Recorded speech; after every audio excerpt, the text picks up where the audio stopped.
July 2nd, 1943. Castel Vetrono Airfield, Sicily.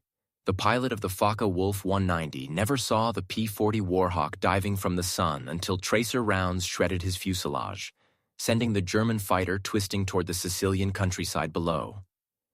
First Lieutenant Charles B. Hall, a 22-year-old from Brazil, Indiana, had just accomplished what many in the German Luftwaffe considered impossible. A black American pilot had downed one of their elite aircraft. The swastika painted on Hall's P-40L Warhawk that afternoon would become the first of 112 enemy planes eventually destroyed by the men the Germans reportedly dubbed Schwarze Vogelmenschen, the Black Birdmen. In Nazi Germany, racial ideology deemed black people Untermenschen, subhuman, unfit for technical mastery or courage in battle. The Nuremberg laws forbade marriages between Germans and people of African descent. Yet high above the Mediterranean, this poisonous belief was about to collide violently with reality. From Tuskegee, Alabama, 992 trained pilots would soon dismantle both the Luftwaffe's aircraft and its racist assumptions. What the German pilots climbing to intercept American bombers in 1943 didn't realize was that they were facing some of the most rigorously trained, highly disciplined fighter pilots in the entire U.S. Army Air Forces. Men who had overcome obstacles their white counterparts never knew, who had trained harder, longer, and under greater scrutiny, carrying not only their nation's duty, but also the burden of proving an entire race's worth. The mathematics of air combat would soon be written across the European sky. 15,000 sorties, 1,578 missions, 112 aerial victories, and a bomber loss rate dramatically lower than that of white fighter groups. Numbers that would force even the most ardent Nazi ideologues to confront the emptiness of their racial doctrine. But the road to that first victory in the air didn't begin in Europe. It began years earlier, in a very different battlefield, the segregated landscape of the United States itself. In 1925, the U.S. Army War College released a report titled Employment of Negro Manpower in War. Its conclusions were both damning and deeply prejudiced. Compared to the white man, he is admittedly of inferior mentality. He is inherently weak in character. This official statement claimed that black soldiers lacked the intellect for technical duties and the courage for combat leadership. Yet while the military clung to those outdated beliefs, a few pioneering African Americans were already proving them wrong. Eugene Bullard had flown for France during World War I because the United States wouldn't let him. Bessie Coleman, denied entry to every American flight school, traveled to France and in 1921 earned her pilot's license, becoming the first black woman to do so. By the 1930s, institutions like the Coffey School of Aeronautics in Chicago were training dozens of black civilian pilots, quietly demonstrating that the ability to fly knew no racial boundaries. As war loomed over Europe, the call for change at home grew louder. Civil rights advocates such as Walter White of the NAACP, labor leader A. Philip Randolph, and Judge William H. Hastie relentlessly lobbied for black inclusion in military aviation. Meanwhile, black newspapers, the Chicago Defender, the Pittsburgh Courier, and the Baltimore Afro-American, hammered the Roosevelt administration with a piercing question. How could America fight for democracy abroad while denying it at home? Pressure mounted, and on April 3, 1939, Public Law 18 cracked open the door to opportunity. At the insistence of Senator Harry H. Schwartz, an amendment required the civilian pilot training program to include one or more schools designated by the Civil Aeronautics Authority for the training of black pilots. It was a small step forward, a reluctant concession dressed in segregation. But it marked the beginning of something far greater. When Franklin D. Roosevelt sought an unprecedented third term in 1940, he understood the importance of black voters in northern cities. Political necessity met moral pressure on January 16, 1941, when Secretary of War Henry L. Stimson announced the creation of the 99th Pursuit Squadron, an all-black flying unit. Yet the announcement came with a condescending caveat. This would be an experiment to determine whether African Americans were capable of becoming combat pilots. Captain Benjamin O. Davis, Jr. understood the magnitude of that charge when he led 26 pilots of the 99th Fighter Squadron to North Africa in April 1943. The son of the first black general in U.S. history, Davis had endured 4 years of isolation at West Point, where white cadets refused to speak to him except on official matters. Now he commanded men who bore not only their own hopes, but the aspirations of over 13 million black Americans. The 99th was stationed at Farjuna, Tunisia, attached to the 33rd Fighter Group under Colonel William W. Maumier, a commander who made no secret of his skepticism toward black pilots. He relegated them to routine patrols over the Mediterranean, far from the main action. Maumier seemed to want them to fail. When their performance was initially modest, he had his justification ready. Their first combat mission came on June 2, 1943, during an attack on the Italian-held island of Pantelleria. As their aging P-40 Warhawks climbed toward the target, German fighters appeared suddenly from above. The Tuskegee pilots held tight formation, protecting their bombers with steady precision. No aircraft were lost on either side that day. But the Germans learned something crucial. These new American pilots would not panic, falter, or break under fire. But it was July 2, 1943 that changed everything. On his 8th combat mission, First Lieutenant Charles Hall was escorting B-25 Mitchell bombers attacking Castelvetrono airfield in Sicily when 2 Focke-Wulf 190s dove toward the formation. Hall later recalled, "I saw 2 Focke-Wulfs closing in behind the bombers just after their bombs were released. I turned sharply between the fighters and the bombers and managed to get inside one of the enemy planes. I fired a long burst and saw my tracers hit the fuselage. The plane rolled left, then suddenly plunged straight into the ground. When Hall landed, the airfield erupted in celebration. Black ground crews who had endured months of mockery and racial insults finally had an answer for every slur. Hall's kill was the first aerial victory by a black American pilot in U.S. military history. By January 1944, the 99th Fighter Squadron had been in combat for 7 months. But Colonel Maumier filed a scathing report accusing the squadron of lacking aggressiveness and recommending that they be pulled from combat. His report reached General Henry Hap Arnold, who began to consider ending what he still viewed as an experiment. Then came Anzio. On January 27, 1944, the Luftwaffe launched massive air raids on Allied forces at the Anzio beachhead. 15 pilots of the 99th, flying outdated P-40s, engaged superior Focke-Wulf 190s over the battlefield. What followed silenced every critic. In 2 days of fierce fighting, the 99th destroyed between 8 and 13 enemy aircraft, depending on the source.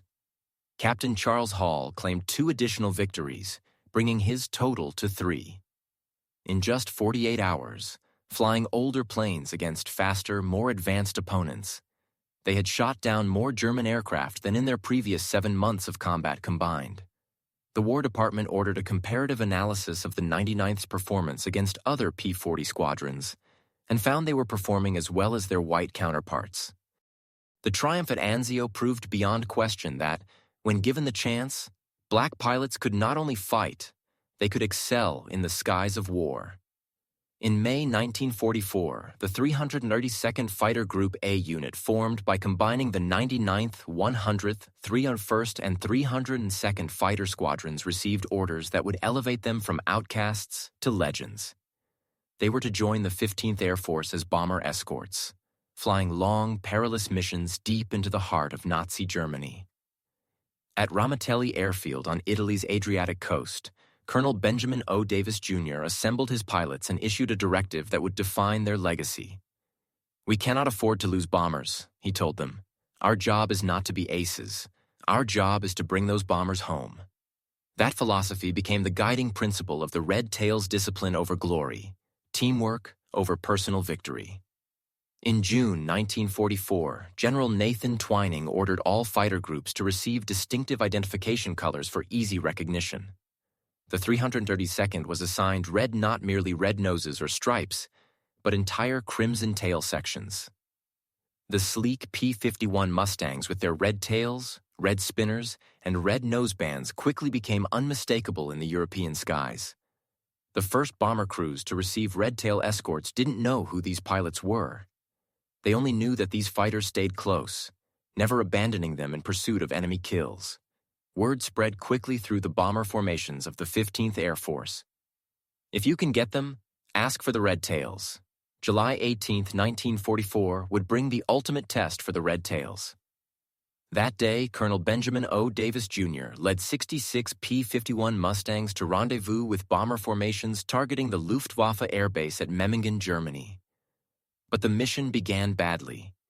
The bombers were delayed, forcing the Red Tails to remain deep in enemy territory with dwindling fuel. Davis made a fateful decision. Rather than turn back, his squadron would orbit the rendezvous point, waiting for the bombers to arrive. When the bombers finally appeared, so did the enemy. Roughly 100 German fighters, Messerschmitts and Focke-Wulfs, attacked from multiple directions in a coordinated assault. The Luftwaffe had learned that only overwhelming numbers could threaten the disciplined screen of the Red Tails.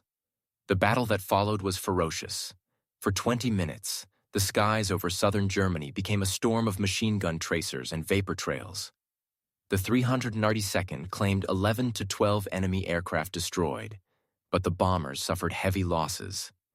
15 B-17s were shot down. 3 Tuskegee pilots, Lieutenants Robert Hutton, Wellington Irving, and Alfred Brown, were killed in the fight. Critics quickly seized on the loss figures, arguing that the high bomber casualties proved that black pilots couldn't handle large-scale engagements.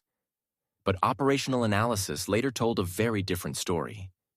The 332nd had entered an impossible situation, arriving just as massive German forces had already engaged the bombers. Their disciplined defense had prevented total catastrophe. By March 1945, the Luftwaffe's conventional fighters were no longer able to seriously challenge Allied control of the skies. Yet Germany had one last weapon to play: the Messerschmitt Me-262, the world's first operational jet fighter. With a top speed of 540 miles per hour, it could easily outpace any propeller-driven aircraft the Allies had. On March 24, 1945, the 332nd Fighter Group received its most demanding assignment of the war: to escort bombers on a 1,600-mile round-trip mission to Berlin, striking the Daimler-Benz tank factory. Intelligence reports warned that Me-262s from Jagdgeschwader 7 would defend the target. Leading 43 P-51 Mustangs, Colonel Benjamin O. Davis, Jr. guided his men straight into the heart of Nazi Germany. As they approached Berlin, the radar reports proved accurate. German jets appeared in the largest concentration of Me-262s yet seen in a single battle. Lieutenant Roscoe Brown had carefully studied the jet's weaknesses before the mission. "We knew the Me-262s were faster than we were," he later explained. "Instead of chasing them, we turned away, then looped back into their blind spots."